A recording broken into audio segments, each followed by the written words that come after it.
Hey, what's up, everybody? This is the live book release for 59 Parks and their wonderful National Parks art book. And we're gonna talk about some really cool stuff very soon. And my co-host, that's what I said just in the chat already, has some technical difficulties, but he will be here shortly. It's JP Boneyard from the 59 Parks collaboration, or the company. I think it's called Company Gallery. I don't know. We will see when JP is gonna show up, and then we're gonna know a little bit more on that end.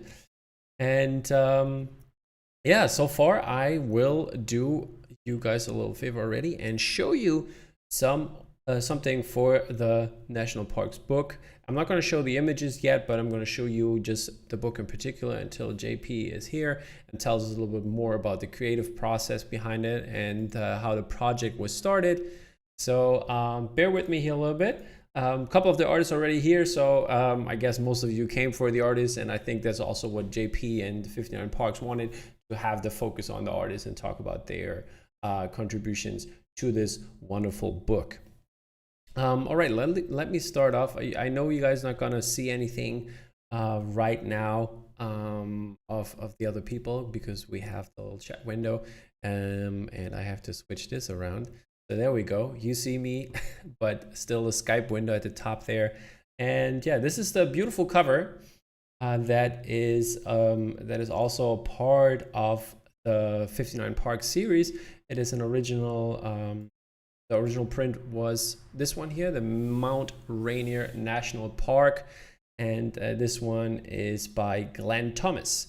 And yeah, this one looks really cool, and I think it gives you a very good feeling, and especially for the cover, looks really amazing, and I really like it. And this is the first thing I saw of it, and really, this is what grabbed me. Got the book.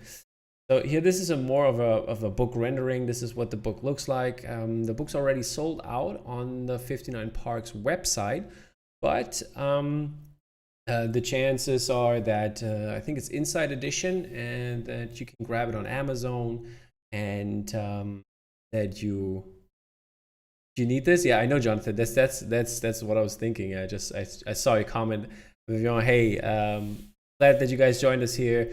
We really appreciate it if you could hit the like button if you haven't already done that. It's very important to us to make more of these happen, and we might have a little something for you later, but more on that when JP is going to join us, or not. We will see, but we will have something going. First question for the audience before I'm going to talk a little bit more about the book and show you some more images from the book.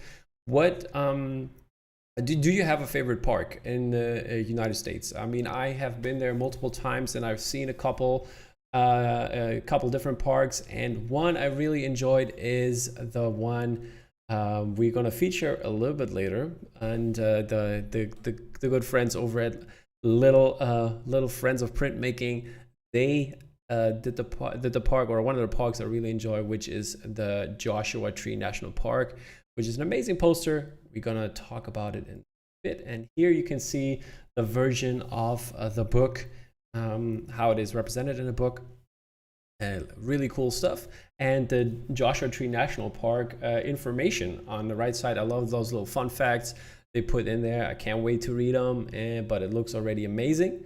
And yeah, so the book works kind of like that in this way, and having all I think they're not all the 59 parks, or not all the images in there, but a lot of them.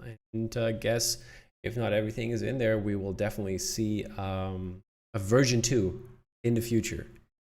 So that's going to be exciting. That's something I'm really looking forward to. And yeah, we also have some other page here. The Zion National Park looks really cool, I'd say. Yeah, there's also all really great prints, and I probably can tell you that you really would love to have this book because it's amazing. Coming back to the national parks guys that are behind this, I don't know who's who, but as you can see, this picture, we got even the Mondo tag. I didn't even see that there, and in the bottom corner. But here you can see some of the really great prints that have come out from for this series of the 59 parks. They look just incredible. Here's some more close-ups of them, and I think they would also really go well as a postcard format. Having them, collecting them on a better way. Oh, I can hear some sound in the back, so some people must be already joining. And then there he is. There's the man himself.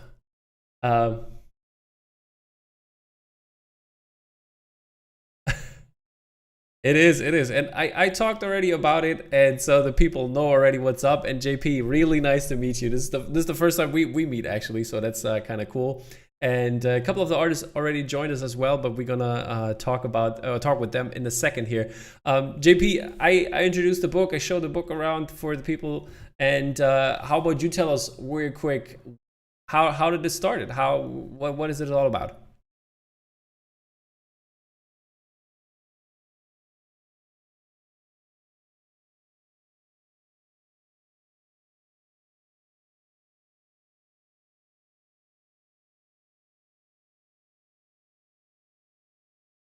Mm-hmm.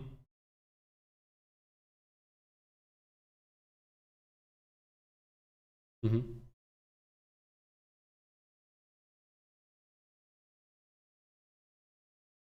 Yeah, that's one of the things I haven't been yet in the States, but I mean, I'm from Europe, so I got an excuse.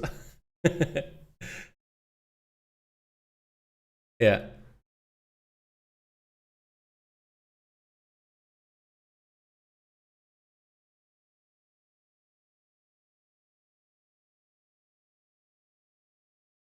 That's how we got in the screen printed posters. Mm-hmm. And then eventually we had a traveling poster show that we started for some odd reason. Mm-hmm. And then touring the country with that brought us out to even more parks. And that's where the idea was like, what if we combined all of these things that we love into one place? And then that's where the park series came together. And the book itself was from day one, we're like, man, if we could get to all the parks, finish them, which is ambitious enough, but Mm-hmm. then like you gotta have a book, right? Like something to to house all of the artwork from the series, Yeah. so or as much of it as possible. So that was the dream from day one was finish the series and then get a make a book. So Yeah. we're stoked. Today is that day. That it is, and it's a great opportunity. I mean, I've been a fan for a long time. I love the posters, and as you can clearly see in the background here, I'm a collector. The people from the podcast know that I'm a collector, and it's like Pokemon. Gotta catch them all. It's really hard, but the book helps a lot with that. But my first question before we're gonna go over and talk to some of the artists that contributed to this wonderful idea, is what's your favorite park? Favorite park? There's so many, so many. I know. You gotta pick a child. You gotta pick a favorite child, man. I love them all equally. Some I like more than others. It is how I'll put it. Glacier National Park was probably my first, where Okay. it just blew me away. It's one of the few parks that's so far away from anywhere I've ever lived, and I've been I think 3 or 4 times. Mm-hmm. So it has the most repeat visits, but um, also love Sequoia, Big Bend. Mm-hmm. Man, super underrated, hard to get to a little bit, but just incredible. But I mean, seriously, I'll end up naming 15 of them if say name your favorite. It's really, really hard to do. I I mean, bet they're it is. so diverse in what you'll experience at each park and different parts of the country. So Mm-hmm. it's tough. And then also, I feel like the memories you have with friends. When you're visiting with friends and family, sometimes it's the memories that you have of visiting that park that help sort of elevate it to like, oh yeah, and then that Joshua tree with friends on that trip, Mm-hmm. that was amazing. And What would you say that is your or what's a favorite memory that comes to mind right away? favorite memory, Avalanche Lake and Glacier National Park. Uh, I think on 3 separate occasions. Mm-hmm. So that just swimming in that lake, it's so cold. I believe there's like 3 or 4 waterfalls that are coming down from the mountains that surround it, Mm-hmm. and then they just turn into these little streams that feed into the lake, and you're just sitting right there skimming stones, hanging Yeah. out. Amazing. That sounds really great. That sounds really great. We're going to talk a little bit more about parks during the show, of course, and you can always chime in. We're going to have like an active speaker thing. So our first person that is, or our first artist that is going to show up is Kim Smith. And Kim Smith did some really, or I don't know, you gave me one of the pieces that she did to show, I think, or is it more? We got even a couple more. We got a couple more. So multiple pieces in the book. And let's welcome Kim first. Kim, how are you doing? I'm doing good. Sorry, frog in my throat. All good, all good. Good to see you. How's your day going? How excited are you about this book? My day's going well, and I'm super excited about the book. I'm super excited to get all the posters in one nice little thing so I can look at all the artwork in one place now. So you're basically the same as I am, right? Yeah. I totally get I that. have a few of the posters that I picked up from JP, and then it'll be nice to have all the rest of them. How much do you have right now? I think I have 3 or 4. 3 or 4, okay. That's at least something, Yeah. More than I do. Yeah. Small collection. How is it in terms of do you have a favorite park? Is it the parks you did or that you created the poster for, or do you have like a one that you really want to do that is on your bucket list? Well, I'm actually a Canadian, so kind of all of the U.S. national parks are kind of new to me. I think I've only been to one of the American national parks, so Glacier National Park. I've been through and I've experienced that, so that's probably my favorite. But kind of the one that I went to see the most is Yellowstone, which is kind of connected with Grand Teton, which I'm sure you know.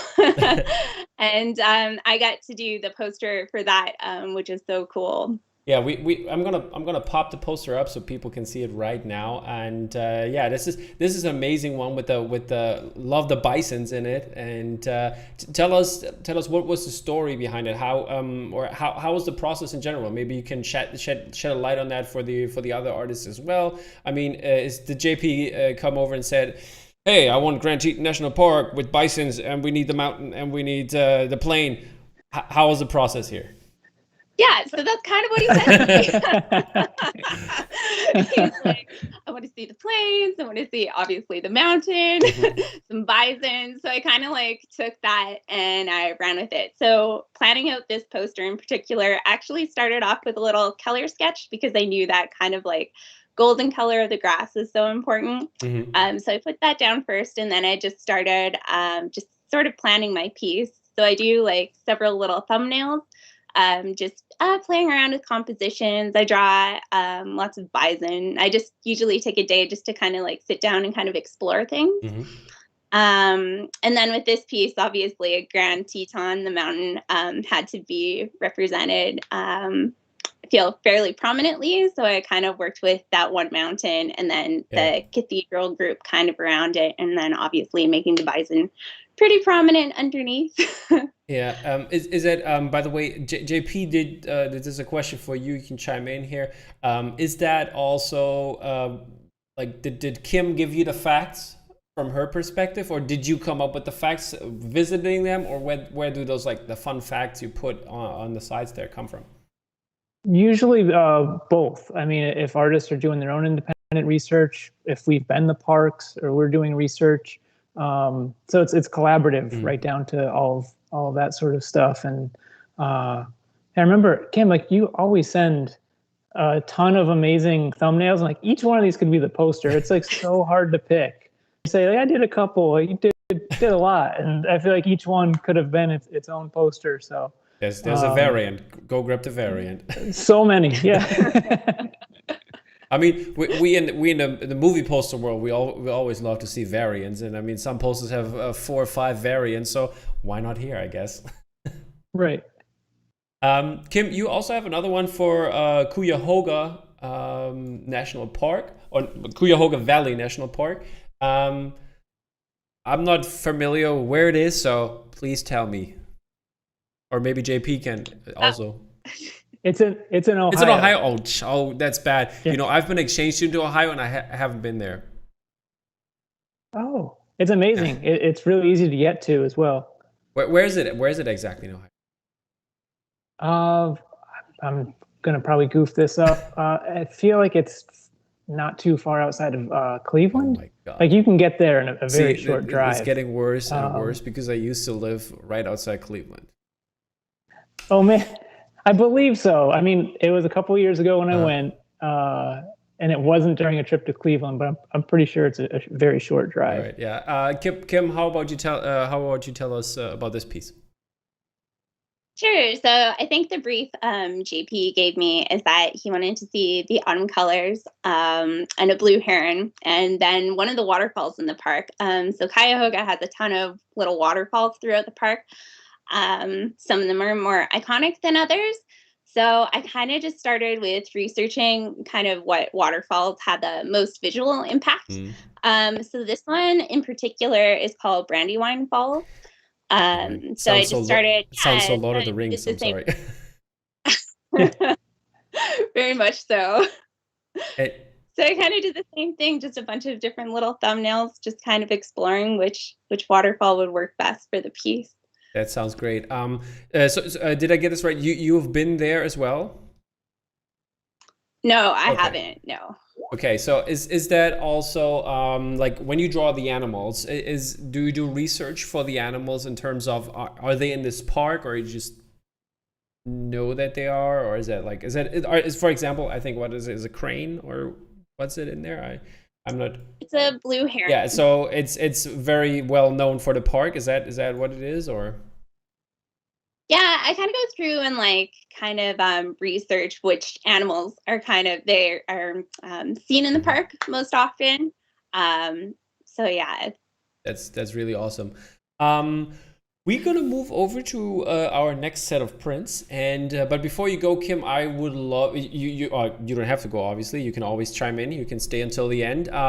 But let the people know where they can find you in terms of your website, Instagram, and stuff like that, so they can check you out because you do also other stuff in national parks. Yeah. Yeah, so you can find me online at kimillustration.com, or you can find me on Instagram at kimillustration. Alrighty, perfect. And website is the same, or what is it? Kimillustration.com. Oh, okay. Didn't hear that. I'm sorry. You just said it, right? Okay, perfect. Alrighty, thank you so much, Kim, for stopping by. As I said, you can chime in. You don't have to leave now, but we're gonna move over to our next friends, which is a bad wordplay here, but little friends of printmaking. How are you guys doing? Hey. Well, there you are. good. How about you?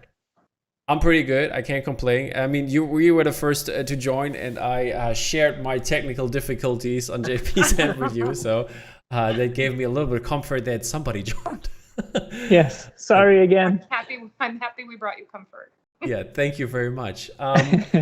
As I mentioned already in the beginning, I talked about the Joshua Tree National Park print you did. And first question, is it your favorite park or not?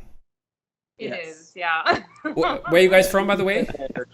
We're originally from the Midwest, so I'm from Wisconsin, and James is from Minnesota. But we moved out to California about 10 years ago, and it's just our favorite. We love it so much. I mean, we go 2 or 3 times a year. Yeah. Awesome. I heard, by the way, was it last year when it was really in danger because of the trees? Yes. I think it was too hot, right? Yeah. It was too hot, and then we also had a problem where people were driving their pickup trucks through the park because the rangers were out because of COVID. So no one was protecting the trees, and people were just knocking them over with pickup trucks for fun, which is wild. Yeah. That is terrible. Why would anybody do that? It's ridiculous. I don't know. I think because they're like a psychopath. They probably are. Gone crazy. The COVID made them do it. Yeah, sure. We can blame it on that. But at least you commemorated basically this with this wonderful poster, this wonderful park. Tell us about the process, especially who was involved. Were you both, or who's doing what in your collaboration? And what? Last question: what part is the cat playing in the background? He's always lurking. Yeah, he's emotional support. Yeah, lurking / emotional support. Well, we sketch together, so we come up with the ideas together, and I think the basis of it was JP. We were pretty early, right? So we were able to choose, I think, the park that we got to do, and of course we chose Joshua Tree because it's our. We claimed it. Yeah, we staked our claim. But yeah, so James and I sketched together, and then basically winning sketch goes forward. It's not as competitive as that. but I don't know. We've been working together for, almost 20 years. So I mean, it's the way we work together is very fluid. It's really easy. Yeah.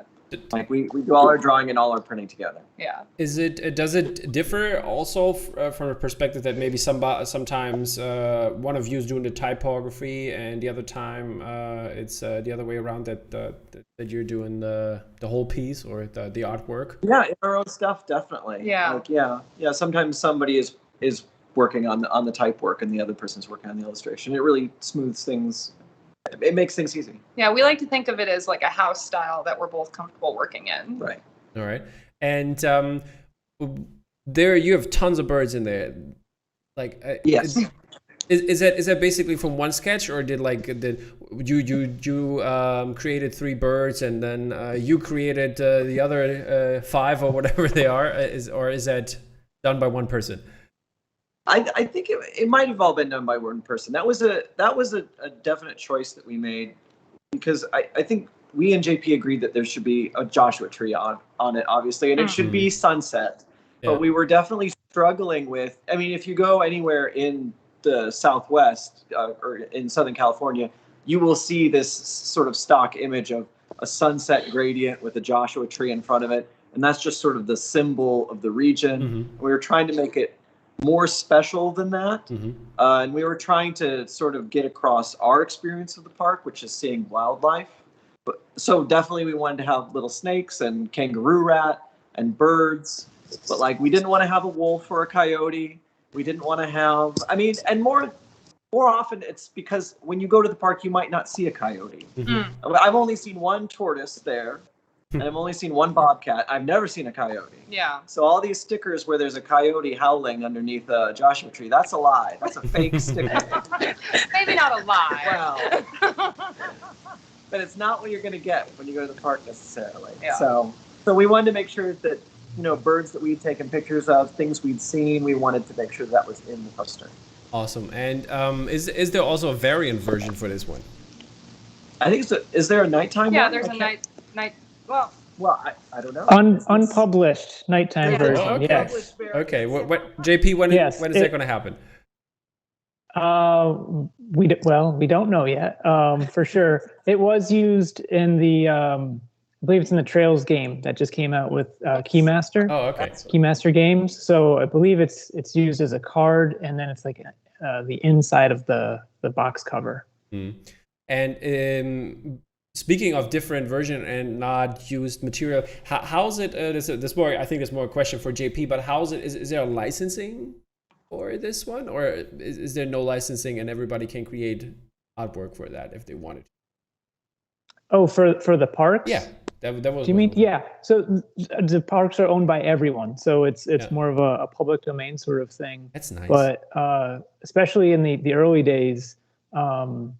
We were working with the specific park, just asking them questions about like, hey, what do you think of this, or getting their feedback on like this the best way to approach the whole thing, or even if it's, hey, we haven't been to this park, like, can you tell us about iconic wildlife there? What would you want to see in a poster? So doing that outreach, and there's no like one central hub, like it's reaching out to everyone individually at different parks. And everyone was always super helpful. So So yeah, that's how we approached all of that. That's really awesome to hear. And coming back to you guys and your print, if you would do another one, what would you do differently? Oh, this one? Yeah. I mean, we did have a second concept, which was to do something that was much more in the tradition of Charlie Harper, who is an American illustrator who was very interested in the national parks. He made a poster for, I don't think it was specifically for Joshua Tree, but for the Southwestern National Parks. It was called The Living Desert. Okay. And I think he made it in the early 1980s, and it is fantastic. And it's a lot like Owen Davies. Is it Channel Islands? Which is his poster? Dry Tortugas. Dry Tortugas. Right, yes. Where yes. the animals are very flat and abstracted, and it's very cute.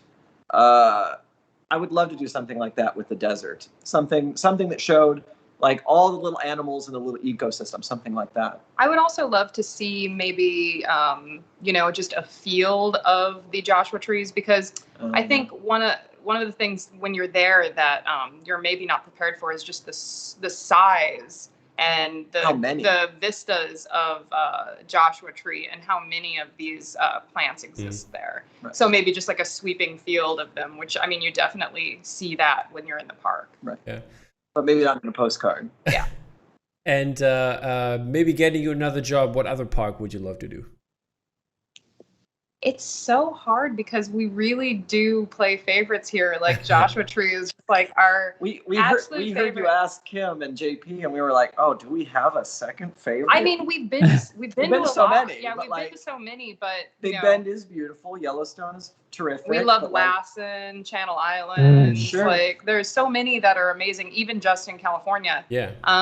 But I have to say, what's the one that we go to 2-3 times a year? It's Joshua Tree. It's Joshua Tree. It's like going to Mars. It's completely different than anything you might see on Earth. Yeah. That's awesome. And one last question, since you are the little friends of printmaking and I see a lot of material to do printmaking in the background, what is your favorite way to have them prints or have the prints come out? Is there a certain paper you really enjoy, certain colors you like to work in? What's the deal behind that? Well, we're obsessed with fluorescent powders, so we have been playing a lot with that. We've been playing a lot with monoprint. We just had a show that was all silk screens with monoprint elements. So we did things where everything is a 1 of 1. You know what I mean? That's kind of a fun thing to do. It's not my favorite, but that's so they're loose editions, but each print in the edition is unique. Right. Due to the marbleizing of the inks that we're using and stuff like that. But obviously we love silk screen. It's our main game. But we love all forms of printmaking. We don't discriminate. No. Well, maybe a little. But yeah, that's a good answer. And before I let you go for your interview section, just also the same with Kim, let the people know where they can find you and where they can ask you for some more great national park prints. Sure.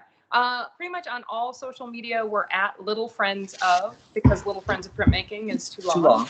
And then our website is thelittlefriendsofprintmaking.com. So don't forget the. Well, or just Google us. We're the only one in the book. Yeah, we are. I believe we're the only Little Friends of Printmaking. So. Awesome. Yeah, I think so too. That's you were an easy find on that end. Okay, thank you so much, guys, for stopping by. And as I said as well, you don't have to go now. You can always chime in if you find a question really interesting and want to answer that. Just let us know, and we get you back in. I mean, or you can just start talking. You will pop up. That's what our next guest can also do. Just start talking, and he will be seen. Which is none other and friend of the show, Rory Kurtz. Rory Kurtz, how you doing, buddy? Good. Can you guys hear me okay? We can hear you perfectly fine. Okay, I'm trying a new sound setup. I'm using a microphone for audio and headphones. Yeah, you sound really video. good. I mean, did you have that the last time when we had you on? Like, I don't know. I don't think so. Show? Yeah, no, I know. I was just I had for the Mando show. I just had the mic on my Mac, and I had been getting a lot of complaints from people doing podcasts and interviews that my mic sounded like shit. It's because the room behind me is rather large. It goes in both directions. That's always a problem. Yeah, and and there's no curtains or carpet or anything. It's all glass, drywall, and hardwood floors. So I mean, like my voice just rattles. I know the feeling. I'm a new environment here, and it's also. Look at all that work you got back there. Damn, you got some nice art on the wall behind you. Indeed, it is. I got some really cool stuff all around the house. You are also around the house. Good to hear. As always. Hey, John, how's it going? Great. How are you? I'm doing good, man. Long time no talk. I know. It's great to see you. This is so cool. Like I'm just geeking out, just getting to see everybody, just like quietly hanging out, listening to everyone talk. So thank you for hanging out with us today. Absolutely. So I'm really excited to talk about the book. Like, what are the details? When is the drop? Today, actually. It's today. It's today. All right. Well, then I will post about it on Instagram and whatnot as soon as I get off. Thank you. That's fantastic. Where can it be pre-ordered? Can we? Yeah, and most bookstores are carrying it. Sure. We'll have it on our site, I think, later today. So plug your site first, and then I'll let them know they can go elsewhere for it too. But I'm going to see if I can funnel them through the park site for it, obviously. Awesome. I pre-ordered. Thank you. I pre-ordered mine as well, and I was hoping it would be coming here today, but I guess later this week. But I'm really excited to have it in hand. But Rory, I'm so excited to see my work on the cover. I heard it was the cover. Is that right? The alternate cover. Sure. Yes. You sons of bitches. I know it is seriously, Rory. Here's the thing. Like we tried so many different pieces for the cover, and I think the challenge was, and I have the book here. If you far out. having a place for the type to sit, like most of the posters, yours included, I'm just pulling your leg. Sure, they but look I mean, gorgeous. like from like a practical standpoint, it's like, yes, what feels iconic to the parks, it's going to have like wildlife and mountains and things that I'm pretty sure I wrote it into my contract here. I'm talking to my microphone. That was in my contract that it be on the cover. That's the contract voice. Well, I'm sorry. Look, there might be other versions for real, but seriously, as a thing of like, what's going to represent all of the parks in a loose way, but also be able to fit the title somewhere. So it didn't just feel tacked on, but sort of integrated. How are you having, like, do you feel like well, obviously you're going to say yes, we're in an interview. No, but I'm sincere. Like I got the emails to prove it. I wrote the publisher like the day I got it. Insight Editions wrote everyone there just like, my goodness, I don't know if I've seen a better print job on an art book. Like can I ask how long that it took from start the first conversation with the publisher to you guys actually your end being finished and it going off to print? Less than 6 months. It was so fast. I believe it was less than 6 months. It was crazy. Yeah. And like we've been on this journey for probably 2 years, just talking to 20 some odd different publishers. Everyone was hyped on it. And then, you hit some sort of roadblock, doesn't move forward, or it's like, we can put it out in 2024. It's like, what? Why? Yeah. So when we talked with Insight, they're like, we'll put it out basically in 9-10 months. And it was like, wait, what? So it was a bit of a hustle at the home stretch. I think that was around January. But we did it. It's fantastic. And sincerely, when you get your copy, which it should be on its way to you, I hope you'll love the print job. Everything. The quality is just like top notch. Now, did you get every piece? It's not every piece. It's pretty close. That's the tough thing is with the page count and all of that stuff.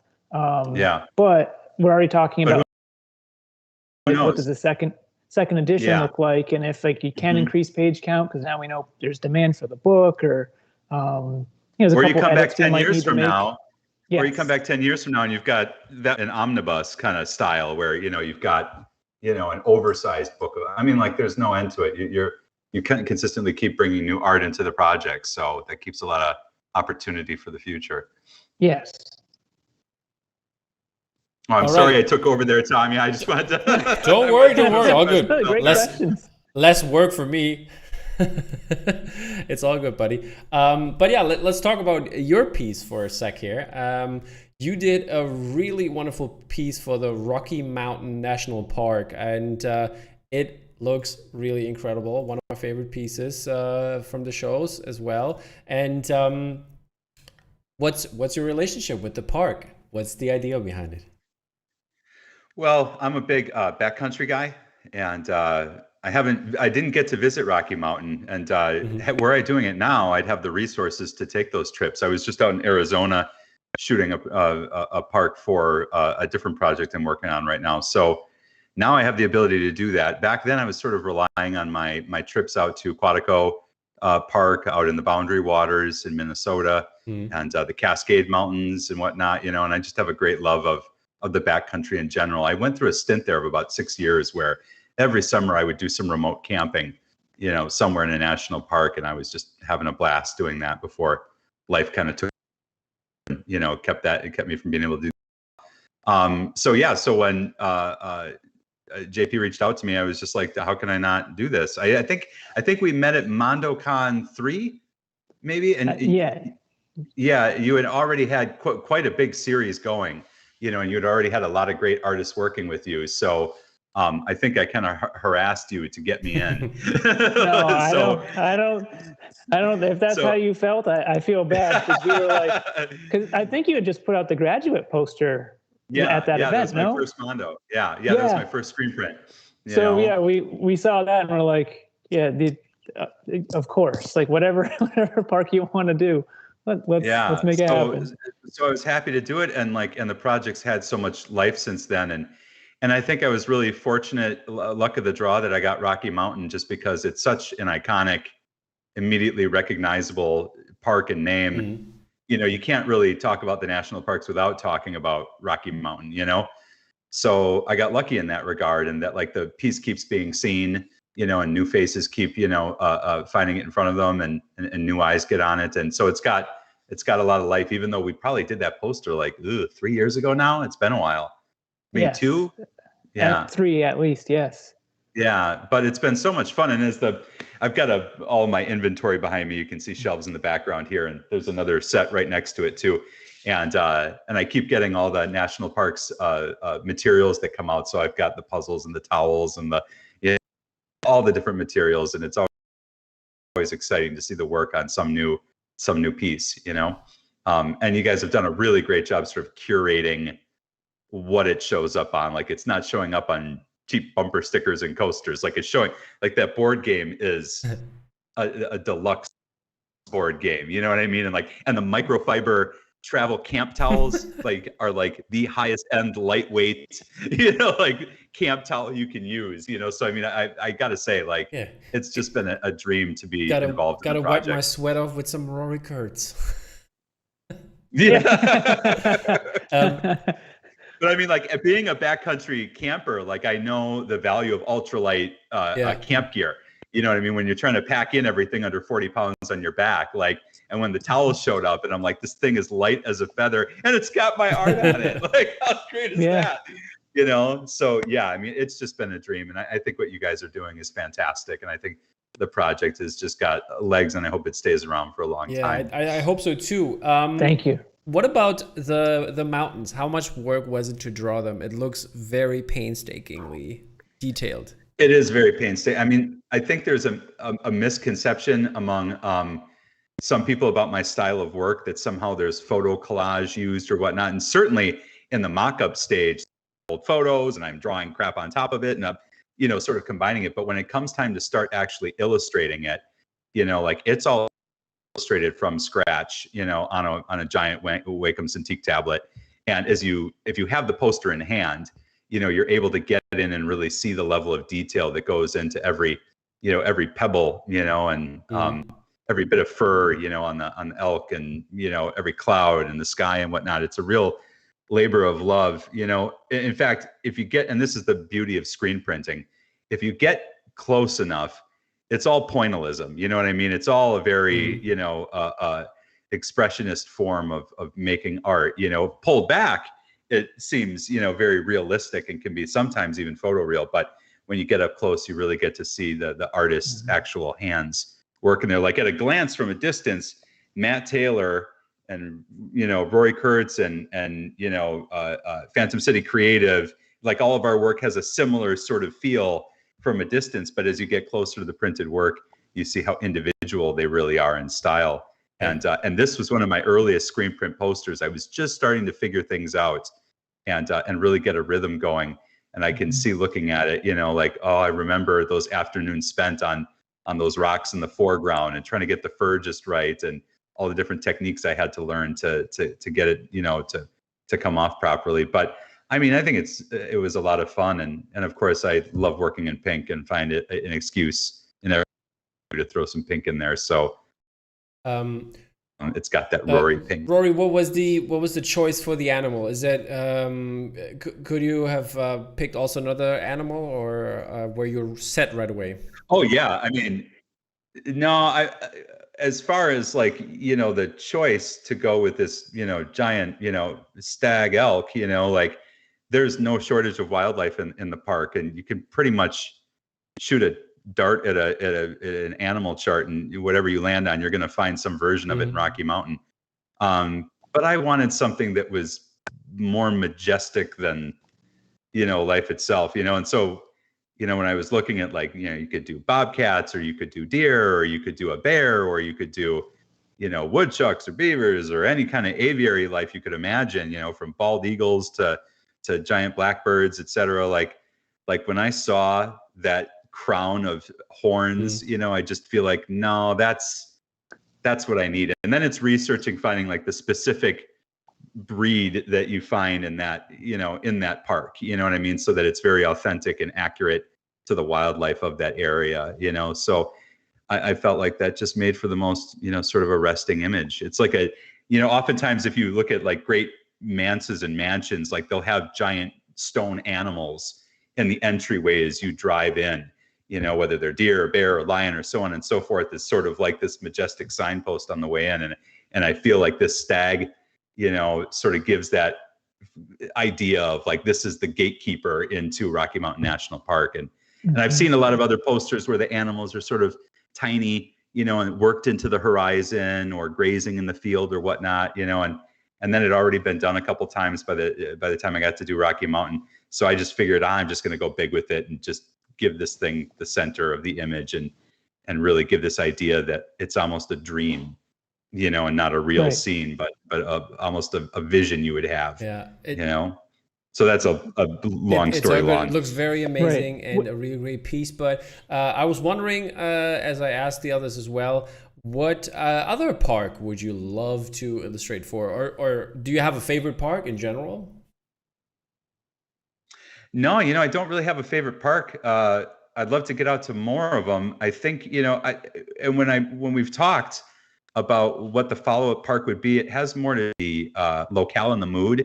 I've done a lot of green art, and lots of big, lush, sort of verdant treescapes and lots of plant life and whatnot. And I really enjoyed that challenge of doing foliage and the sort of emotion that brings to it. But now, I wanted to try something different. So I'm like, what can we do that's barren looking and rocky and icy and craggy and that has no greenery in it, and that we can give something almost like almost an alien feel to it. So we've talked a little bit about that and batted some ideas around, I don't know where that'll lead us next, but hopefully, hopefully we find something. Hold up. So somebody turned on a weird mode. Let's turn that back here. That wasn't me, was it? No, somebody joined, but I don't know who it was. It wasn't you. I don't think so. Somebody else. But yeah, turn it back. Turn that off? We are back now. You have to turn it off on your own, I guess. It's next to the names who joined, and you can change the view. Oh, John B, a little friend of Printmaking. Here, hold on. You can edit all this out later, right? Yeah, totally. That's the point of the live show. I cannot figure out how to turn this off, so we're just going to hang out on the steps for a minute. Yeah, nobody's going to see that. It's just you how you see it. I changed it already back. You're back to normal on my end. All right, fine. That's all as tech savvy as I get for a guy that works on a computer. It's all good. All good. So the next project is already in the works. Is that what you say? No, we haven't. Okay. We haven't settled on anything yet. Our schedule's moving pretty slowly on that. Actually, I've been buried under commercial work for the past couple of years, and I haven't gotten a chance to really break away and do do more of these passion projects, but I'd like to, and I think we will eventually. All right, that sounds very good. Speaking of other work, is there on a poster scene anything on the horizon that's that you can tease? Yeah, I've got something coming out this week for I don't know what I'm allowed to say. Are we really live right now? We are really live right now. Oh, okay. Well, then I have to be very careful because I'm known for opening my mouth. Yes, I have something coming up within the next week. That's all I can say. It is a large poster. That's all I can tell you. Or San Diego Comic-Con? But I can neither confirm nor deny All right, without the express permission of the. Yeah, so that's all I can say. But I think everyone's going to like it, and it'll be a nice, big, fun piece, and hopefully you guys will get to talk about it on your show in the future too. Definitely. I mean, we cover all the good movie posters and things that go in that direction. So then let's move on. I was looking for some of the people that tried to join us, didn't show up yet. JP, what are we going to do about it? What are we going to do about it? Well, first thing that comes to mind. I'm going to talk some shit about them. I'm going to talk some shit about this artist show. Who's on the list? Who's supposed to be next? Well, you were talking about the stag as like the protector of the park, and I feel like in a lot of ways, sometimes people will only see 2 or 3 images from the series, and I feel like, I don't know, if someone's just to see Rocky Mountain, it feels like such a great sort of, it encapsulates the vibe of the series of like, protector of the parks. Like, I think you use that term to describe like the gatekeeper of Rocky Mountain, and so I feel like that's fantastic for that reason. And then also when Brian and I went there, I think a year after you'd made the poster, and you also you mentioned that the print sort of feels like a dream. I believe it's in front of Dream Lake too. Is it not? There is a lake behind the rocks there. You can see a little bit of it. It's been years though, so I can't recall which one it is in the park, but I wouldn't be surprised if that's it. Right. So that's cool. But when we went there was a stag, not standing exactly on that rock, but like I was standing like roughly where that rock would be, and then right to my side. You emailed me about this. Yeah, no, I remember you telling me about that. It was a trip. It was like, this is the poster come to life, and it was so cool. And how many of the parks have you been to? About 2/3. Wow. Yeah, wow. I've never been to Alaska or Hawaii, so eventually when I get there, I'll check off some of those parks that are a little bit harder for me to get to. Do you do what sort of experiences do you do there? Are you just doing like day hikes, or are you going into the park and staying there for a while? That's the tricky thing. Most of my recent life has just been, if I have any time off, it's because I'm on tour working. So when I had full-time jobs, I didn't take a vacation in probably 7 years, because my 2 weeks vacation, if I had that much, was spent going on tour with the poster show. So what that means is if we do get to visit a park, it's for a day or two. It's sandwiched into, all the other work that we have to do. And we have a little more freedom now. We did a tour, it might have been 3 years ago now, but we spent maybe a month and a half on the road. And a big part of that was an excuse to see friends via touring, and then actually spend some time in the parks. So usually day hikes. I've had a couple trips where it's like, you go and like you can camp, spend maybe 3-4 days there. But that might have been before I started doing all this touring stuff more regularly. Have you done an extended backcountry trip ever? Have you gotten out there for a couple weeks to really backpack? No. I mean, that's the thing. Like I've been hustling on all this work stuff for 15 something years now. So like when you get the time and maybe even like the finances to be able to like, just disappear for a while. That's when we started touring, but I would love to. Like we used to do, anywhere from like 50 to 100 miles a day on our bikes, just like riding, put a tent on our back and just camp out for a day or two. So that wasn't backcountry per se, because we're sticking to, roads that can go between different states of New England. And, but yeah, no, that's still, it's still in the same spirit of adventure. So, and it's not much, a lot of the backcountry stuff, me and my friend group would participate in were usually by canoe. They were only like canoe accessible places. we'd be doing the same thing. We'd be in a canoe all day long, paddling until we found the next portage point or remote site, and we'd camp there for a couple and then keep foraging forward. So just like on a bike, I would assume you're packing in what you can carry on your back and, packing it right back out with you. Absolutely. Yeah. Do you have any trips planned that are coming up? No, I just got back from this isn't parks related. I was up in the North Woods, not far from Hiawatha. And we were out there for about a week on a lake, my wife and I, and my sister and her kids, and just, fishing and boating and bicycling and seeing the stars and whatnot. So not quite a national park, but as far away from the city as I could get in a 5-hour drive, Right. So I took that. But that's all I've got planned for right now. I would like to get back to the Cascades and hopefully camp again on Ross Lake, which is just beautiful up there. And then we'll see. Yeah, we'll see what the future holds. Go on, Tom. Are you getting a hold of anybody? I was trying, and Brad messaged me. Brave the Woods. He's getting on in a sec, so he's gonna be here soon. 10 minutes late, but he's gonna be here soon. So what do you have coming up, Tom? For are you going to be doing any San Diego Comic-Con coverage at all, or virtual coverage, so to speak, because it's a virtual event this year?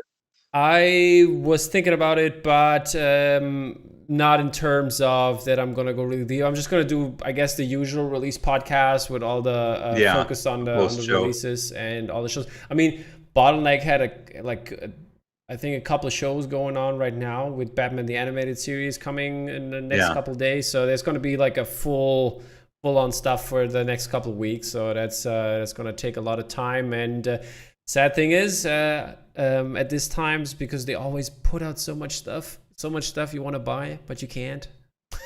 It's always tough decisions to make. Yeah, I know, and I'm always torn about that, doing releases during conventions, because you are competing with just a million prints all being released at the same time. But one part of it is the goodwill towards the companies that we work with. Like I've had releases with Bottleneck during New York Comic Con and Mondo during SDCC, and it's being a team player and wanting them to have an impressive lineup. The thing is, if you do it basically just exclusive for the convention, that's a different thing, because I can't get my hands on it if I'm not there. But if you put everything online, it's like, it's so tempting.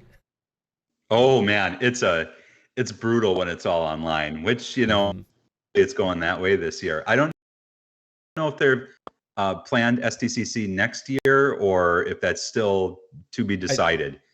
To do it in person. They probably have to, because of the insurance. I think they have to plan it as an event so they get the insurance. That's why I think everybody did it even for this year, to have it an in-person event, just to say it in the beginning, so they can get the insurance back. I think that's how it works. But I did receive something from New York Comic Con stating that they were going to be limiting the number of people in attendance or whatnot, or trying to find a way to keep the crowd more manageable, so that they could actually hold it in person. We have, but I have something planned. For example, with Raid 71, he's going to do a Pixar show for Bottleneck, and I think there's 12 posters. So that's going to be fun. We're going to do a live release for them in the future. 12 posters. That's ambitious. Yeah, and Raid's pieces are pretty elaborate. I know it's going to be kind of similar to the Batman the Animated Series show we did like a year ago. That was like the first live show we did online, and so let's continue with that tradition to have that. Then it's also coming out a quiz show I'm doing in German, like a movie trivia quiz. Which is going to be exciting. So I'm planning that. It's going to release in August, and some other cool interviews. And yours is coming up. I was about to hit you up anyways to finally do the long interview. Yeah, I know. We had talked about doing something in March, but things got away from us. So hopefully in the next year we can figure out some time to sit down. This would have been a great one. I wish I could have shared with you earlier what I was working on. It would have been fun to get on and talk about what's upcoming, but we'll see. Yeah, there's always new stuff on the horizon too. But let's make it here for everybody clear. We're gonna do it like the latest in August, okay?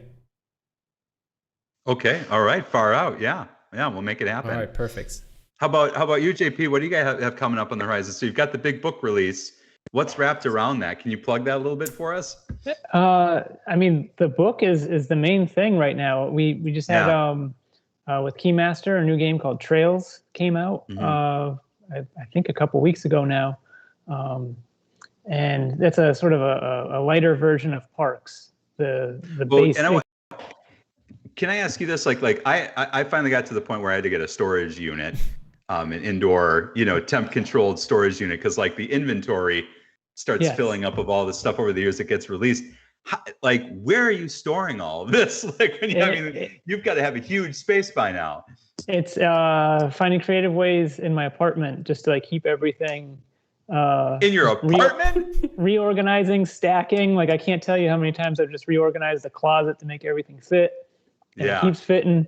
And it's wild. And like, I don't want to go too far into this because it can be a sort of a slippery slope of like negativity.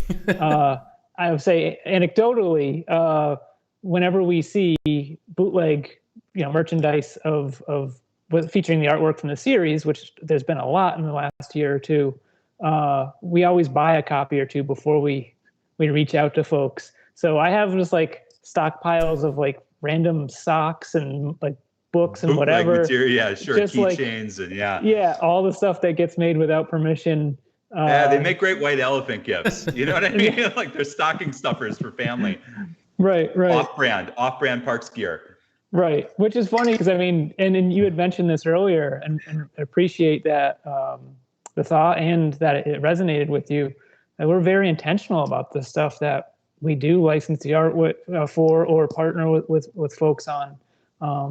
So it is disappointing when we see like the little tchotchkes that we're intentionally not making get made with the artwork. It's like, hey, we decided we had offers or we could do that, but we don't want to, and then someone else does it without permission. So I feel like the growth of the ancillary materials like the game and the calendars and the field notes books and the towels and et cetera, like I feel like that all kind of 3 years. Like I feel like when I first started with you, maybe there was a calendar, but that was about it. But now it's like there's almost a whole product line happening. Yes, and like we're mindful about like how far we want to expand upon that, because like the main thing that we love is printmaking, screen printed posters in the parks. So we don't want to stray too far from that. We love books, we love board games. That seems like no-brainer stuff. And like you mentioned with the towel, with Nomadics, that's practical for just like we're hiking. The towel is my favorite. Yeah, I mean, as a backcountry guy, that was my favorite. And because everything that we make, it's usually got to check off like 3 or 4 boxes. And one of them is it going to have a long lifespan? Is it recycled or made of recycled materials? And is there a give back component for the parks? And with the towel, I believe it's like 80% recycled plastic from the ocean. Yeah. So not only is it something utilitarian, but it's reusing. It's doing some good by existing. Yeah. And then donating some of the each sale. I know the field notes books have been really popular, and I've gotten a lot of feedback from people that purchase them and how excited they are, and lots of Instagram posts like, this is my collection of field notes books. I didn't realize that there was such a culture for field notes books, but I do now. Absolutely. Yes. A quick question on the field note books. Are they from unused prints, or what's the cover about? Or are they just printed on? Because I know, for example, Vice Press is doing those from like recycled prints and stuff like that. And like, I think they do it every couple months and also. Oh yeah, like reusing scrap prints. Yeah, I know Kevin Tong did that too. And he's got some really slick field notes books with cast off prints of his. Right. That was the original idea. And we used to make them ourselves. I bought like a binding machine, like a wire spiral bound binding machine to just basically repurpose scratch and dent prints.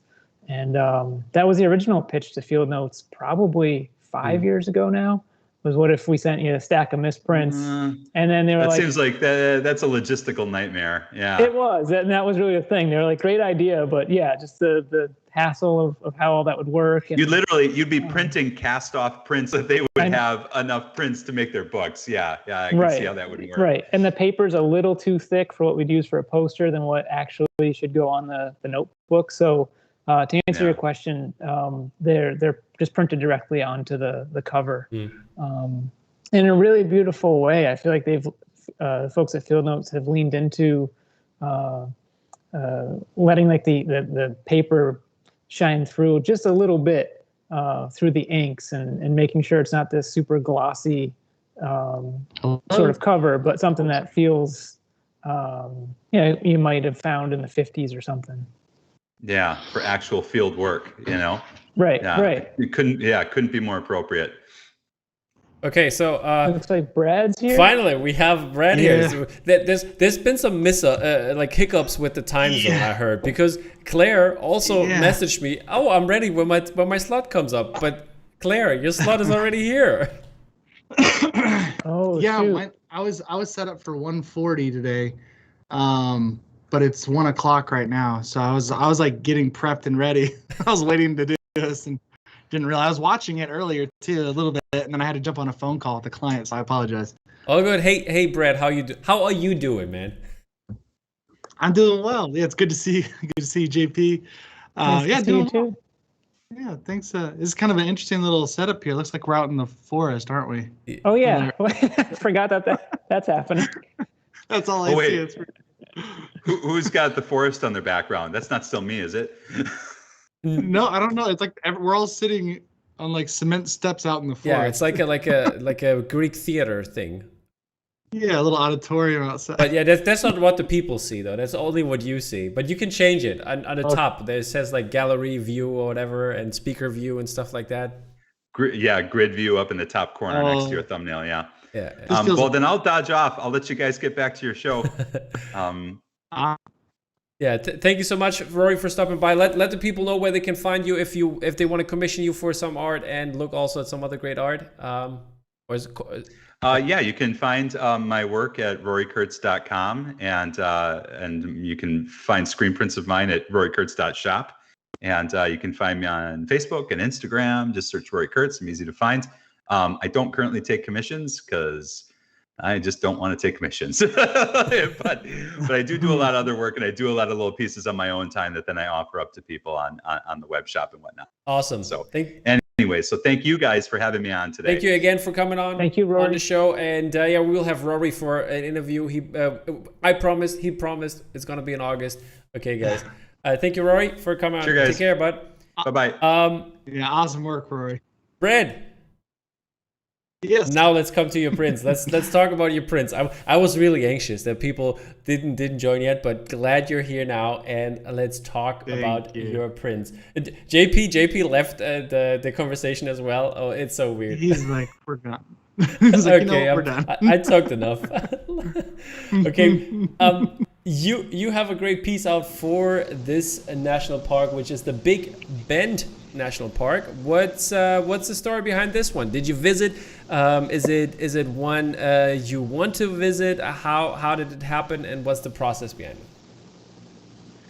Yeah, so I was living in Austin, Texas, when I was reached out about JP reached out and asked if I could do Big Bend, and it was funny because I remember JP specifically saying like, "Hey, I'm sorry, I really wanted to give you like a higher profile park, because this is early on, so we weren't really sure what the sales would be like, and that's very dependent on how popular the park is, right? I mean, there's obviously it depends on if it's a really cool piece of art and people kind of like it, that there's that, but a lot of it has to do with like the nostalgia or memories and tied into like what park they just like and visited. Mm-hmm. So naturally, the parks that have more visitors get probably better sales.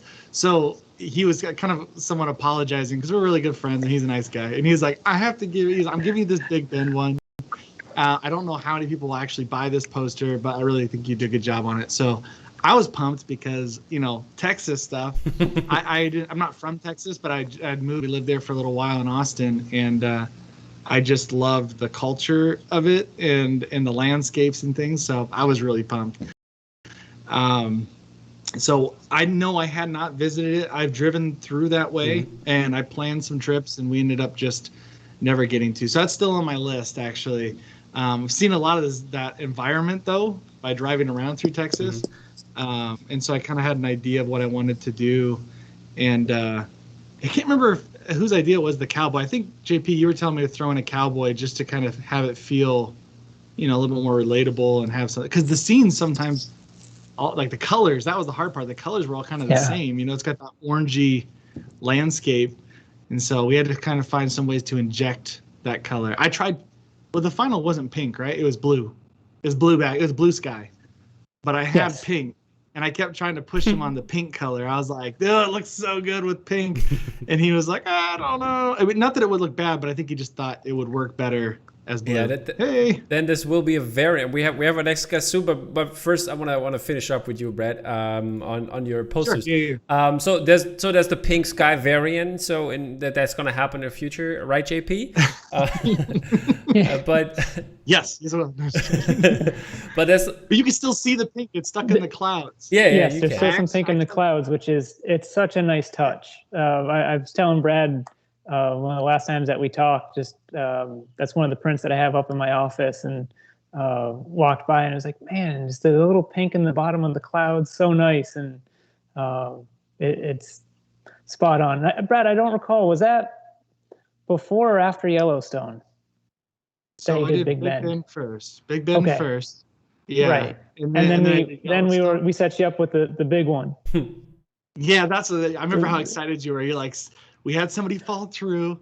Do you want to take this? And when we did it in like a week or two, it was something quick. I mean, I remember you've done 2 posters on a week's notice, and I feel so bad. If we weren't great friends, I feel like I would not feel right calling anyone. And it's like, don't feel obligated. You don't have to say yes if you're free. So thank you. Fantastic work, especially on short notice, man. Yeah, I would take it if it was a day. I mean, there's such like posters to work on, and so I was pretty pumped to work on them. Yeah, as you mentioned, that's not your only poster. I also have this wonderful New River Gorge National Park poster. Totally different from the Big Bend, obviously. Yeah. What's the story behind this one? And have you been there? So I haven't been there specifically, but I grew up, or I didn't grow up there. I was born in West Virginia, and I grew up going back every summer to West Virginia. So that was my tie to that park. Okay.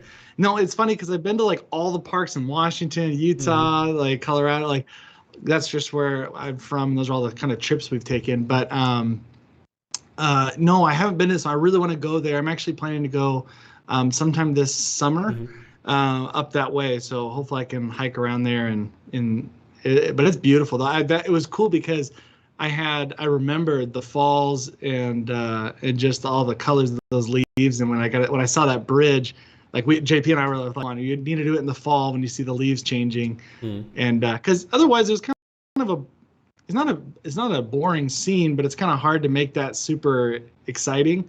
Just that old bridge and then the river, because the river's kind of that green texture or green color, and so we did some stuff with like having the reflection of those trees helped, and I don't know, it was really cool. It meant something that it was from West Virginia, and I have ties to West Virginia, which is cool. Awesome. So yes, you have done some really big parks. Is there anything on the bucket list you still want to do? Well, as in like art, I want to do or just visit art for park. Yeah, both. Maybe I.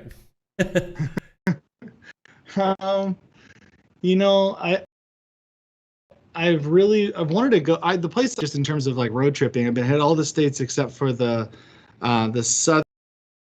southeast. So I haven't hit and I actually get a little bit I've hit Georgia, but I really want to do the South Carolina and Florida and Louisiana and that kind of stuff. So I think some of those national parks in Florida would be pretty cool.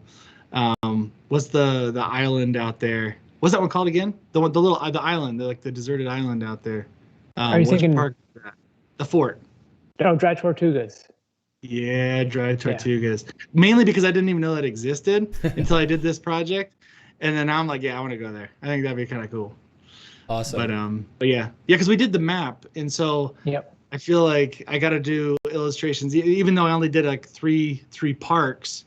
I got to draw stuff for like nearly all the parks, kind of throughout all the stuff. Right.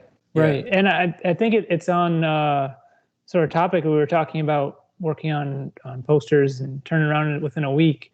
New River Gorge is one of those, and it was around the the book, because the park had just been designated a national park maybe in December, I think, and then the books go into print in January.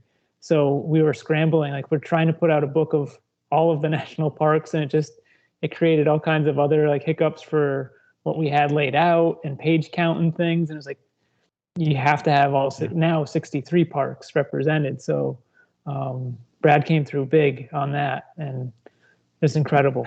So thanks again. Appreciate you. Of course. No, thanks for thinking of me. That was always fun. Also, speaking of the map, is the map in the book, JP, or? I think there's one version of the map in the book. It goes across the whole spread. Is sort of I think it's closer to the beginning, like an introduction. Yeah, you're about to explore all these cool parks. Awesome. Okay, good to know. So you have plenty of parks in the book, Brad. So that's good to hear. Before I kind of let you go, I mean, you can hang around till the end, obviously, but sure. Before we forget that, please let the people know where they can find you and what your socials are and stuff like that. Of course, yeah. So our website is bravethewoods.com. So you can kind of start there, and it kind of takes you everywhere else. But Brave the Woods it's Brave the Woods everywhere. So on Instagram, Twitter. We also YouTube as well. Brave the Woods. I have a YouTube channel, and then we also have one other thing. It's just random. I'm going to plug it because I'm here. Is Brave Kids Art Club. So if you have kids, I do a drawing show on YouTube called Brave Kids Art Club. So bravekidsartclub.com.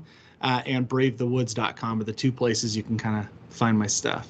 Perfect. I will also try to put that in the description. If you guys send it over to me, I'll put it in there so you can, so people can find it also in the show notes. Thank you.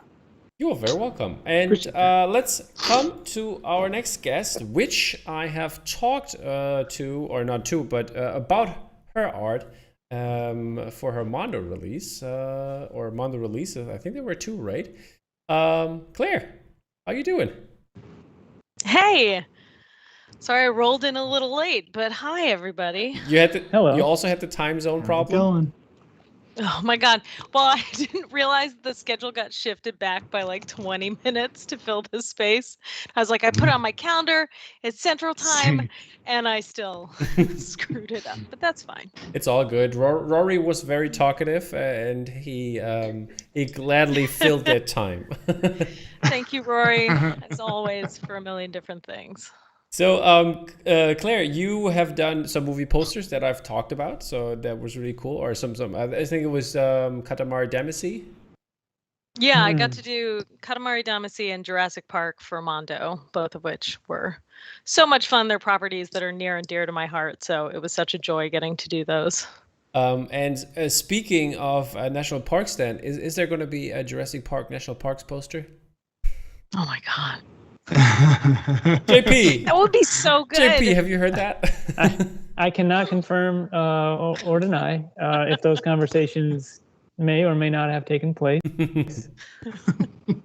Awesome. But yeah, Claire, back to you here. You have also two prints or parks in the book, and one of them is the Capitol Reef National Park. First off, I don't know where it is, so probably you can tell me, or JP can tell me, and what's the story behind the print. And as the same goes as I talked with Rory, those details must have been some work.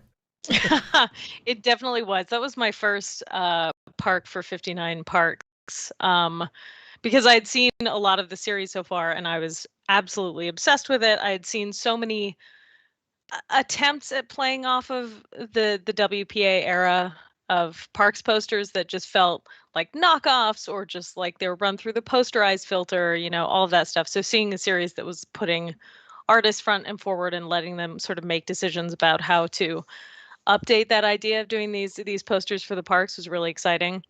And so when I reached out to JP, I was just like, please God, I love drawing rocks. Please let me draw rocks. And if they're Utah rocks, that would be great. And he didn't have a poster yet for Capitol Reef, which is one of the 5 Utah national parks. Okay. And I was super excited because in 2014, I think, or 13, when I was going from Microsoft to HBO, I had done a road trip through Utah, and I was hitting up Bryce and Zion and Arches and all of those big parks, and I had never been to Capitol Reef, and so I got to drive through it on my way through and was just totally blown away by this park that I'd never really seen before, and it has that beautiful central area where Fruta is the settlement in and amongst those huge like Wingate sandstone cliffs with the orchard. And so the moment that I got to do that park, I was like, ah, yes, that is the space I want to draw. That's really awesome. And I mean, you kept it very rocky, I'd say, with the Mesa Verde National Park. Looks really amazing. What I mean, why this one? Did you ask for that one, or because it was rocky? I think that was another one that JP pitched to me, and that I had gone to a lot as a kid. And I was very excited you can get sort of like scientific diagrams of the layout and blueprints of all of the buildings. And so it was really fun to try to block it out in 3D first to just make sure that I could get like the angle and the proportions on all the buildings right. So it was kind of a different challenge, but it was super fun. Awesome. And are there any other parks you want to do in the future? Is there anything on the bucket list that you want to do in terms of visiting and in terms of drawing? Well, my third poster that I did was Bryce, which was absolutely my dream park to do, and I'm actually going to Bryce in like 3 weeks. Awesome. So, Yes. Nice. I haven't been to Bryce since doing that poster, and so I'm very excited to go back and take some photos of that exact spot and see how close I got it. But yeah, I feel like any of those parks, national parks, monuments, state parks, anything that are just rock focused are such a joy to me. Like, especially a park like Arches or something where, I don't know if it'd be the most popular decision for making merchandise and posters, but there are so many weird hidden arches in that park that no one does any illustrations of. I did a like sort of full day backcountry hike through Arches once, and you just hit all of these weird spots where no one else is, and you're definitely almost 127 hours in yourself between some rocks to get there. But I just love some of those larger parks where you can find a corner of it and just be alone with your thoughts away from other people. It's super exciting. Can't complain about that, I'd say. And what else is coming up for you, Claire? Is there something you can talk about that's not on an NDA? Oh yeah, I can't talk about Valve stuff, unsurprisingly. I'm doing, not quite sure what I'm doing for a Lightbox Expo that's next month, I believe. But I'm definitely going to be doing a couple live streams and things like that. It's weirdly the 20-year anniversary of me working at Neopets when I was a teenager, and so I thought it could be super fun to do a Neopets live stream where I sort of redraw some of my old art. So I might do that, and also I have a lot of APs of my Mondo and 59Parks posters, so I was thinking of finally putting those up online, since I only had a very brief chance to sell them at MondoCon before the entire world shut down. Okay, so then let people know, please, where they can find you and where they can find the shop and grab the APs in the future. Yeah, I'm at Shoomlah on most social media. This is SHOOMLAH. It's a decision I made in 1999 in excitement for the Myst 3 game coming out, and I've just stuck with it. But otherwise, Claire Hummel, it's very easy to find me. And so my shop will be at clairehummel.com, and I'll post profusely about when I'm dropping the APs for all the posters and stuff like that. That sounds really amazing. Okay, thank you so much, Claire, for coming on. And thank you. My pleasure. And I guess Dan is not going to make it. We had our last guest would have been Dan McCarthy, but he already said that his connection is not that good. I don't know. Maybe he didn't make it because. Thanks a lot, Dan. Can I chime in here? I wanted to say, Claire, I don't know. I'm on here still, right? Yeah. Claire, your work is amazing. I'm really glad I got to even see you because like thank you. I talked to JP. I was like, hers are some of my favorite. That was at the Capitol Reef because we just my family through and did all these national parks in Utah. Oh yeah. And Capitol Reef was like we like had a hotel right next to there. And anyway, your poster there is just amazing. So incredible work. Really fanboy over here. So I was glad to. Glad to be a part of the series with such talented people. There's so many talented people, and you're definitely one of my favorites on here. Brad, do you have it? You. That means so much coming from you. Thank you. Brad, do you have it up on your wall? I don't have many up on my wall. I don't have any of the parks up on my wall. I just have the. But do you have Claire's parks, or at least the Capitol Reef one? That's what I'm saying. I don't have anything. I didn't get them all something on my wall. I have all this other just stuff that I've had on my wall forever. But I hit a point like a few years ago where my walls are completely full. Yeah. So now I have. I know that feeling. I want to. Yeah, exactly. So I have all these flat files full of all these posters that I haven't been able to put up yet. But yes, that's on my list of parks to put on my wall. That would be for dang sure. Awesome. So yeah, see that's one of the good things. So many people, so many great artists do so many great posters that can easily be traits, and everybody can have everybody's poster. That's exactly right. All the posters. Okay, so JP, since I said Dan is not going to show up, I want to give you the last words here. So let people know again, where can they find the book, and also the art prints and all the important information to get all the cool towels and stuff like that. 59parks.net. So that's 59parks.net. Find everything there. Very easy. And you will find the people. I put it also in the Instagram have been shown here a couple times, so head over there, follow the guys from 59 Parks, follow all the artists that have been on, especially all the other great artists that committed pieces for this book. And thank you again, JP, for joining us here and making this book release a little bit more special. And I can't wait to get my copy. And also thank you to Brad and Claire for joining us, even though time zones and things got in the way, but we found it and made it, and glad that we could talk about your pieces. Yeah, thanks for having us. Absolutely. Yeah, thank you so much. Thank you, Tom. Okay, my pleasure, guys. Then I will talk to you soon. See you online. You know how that works. And take care, everybody. Bye. Bye, everyone. Appreciate you. We'll see you.